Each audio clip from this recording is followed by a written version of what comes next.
Test সিরিজে গম্ভীর বাহিনী চুনকাম হওয়ার পর কোণঠাসা অবস্থা তৈরি হয়েছিল ভারতীয় দলে।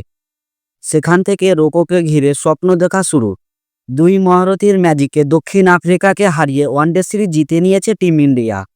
এই পরিস্থিতিতে প্রাক্তন কোচ সঞ্জয় বাঙ্গারের দাবি, রোহিত বিরাটের উপস্থিতি বদলে দেয় ড্রেসিং রুম, তাই রোকো জুটির আলাদা আচরণ প্রাপ্য।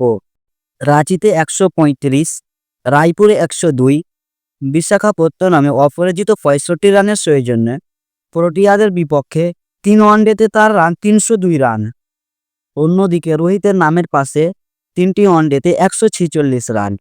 নতুন বছরে ১১ই জানুয়ারি নিউজিল্যান্ডের বিরুদ্ধে শুরু ৩ ম্যাচের ওয়ানডে সিরিজ, অর্থাৎ হাতে এখনও মাসখানেক সময়। এই সময়টাকে কাজে লাগাতে ঘরোয়া ক্রিকেটে খেলার পরিকল্পনা করে ফেলেছেন তারা।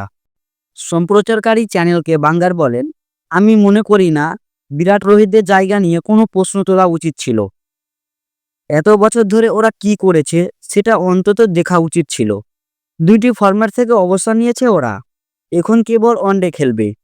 তবে এটা প্রমাণ করে দিয়েছে যে আগের ছন্দে ফিরতে ওদের মাত্র কয়েকটা সেশনই যথেষ্ট। এটা ওরা প্রায় করেছে। একজন তরুণ খেলোয়াড়ের মতো এত খেলার প্রয়োজন নেই ওদের। বাঙ্গার জানান, দুই ক্রিকেটারকে ছাড় দেওয়া উচিত, কারণ ড্রেসিং রুমে তাদের উপস্থিতি দলের পরিবেশ বদলে দিতে পারে। তার কথায়, এই পর্যায়ের খেলোয়াড়রা দলে থাকলে এমনিতেই ওরা রান পাওয়ার জন্য ক্ষুধার্ত থাকে। ম্যাচে দেখা যায় ওরা পার্থক্য করে দিচ্ছে, তাই ওদের সঙ্গে কিছুটা তো আলাদা আচরণ করতে হবে, ওদের ছাড় দিতে হবে, কারণ ওদের উপস্থিতি দলের পরিবেশটাকেই বদলে দিতে পারে।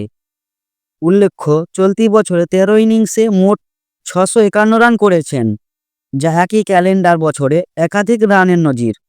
১৪ ইনিংসে ৬৫০ রান করে কোহলি ঠিক পরেই হিটম্যান। বাঙ্গারের এই মন্তব্যে আপনাদের কি মতামত?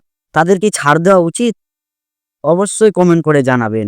আর ভিডিওটি ভালো লাগলে লাইক করবেন, আর চ্যানেলে প্রথমবার হলে চ্যানেলটি সাবস্ক্রাইব করতে ভুলবেন না।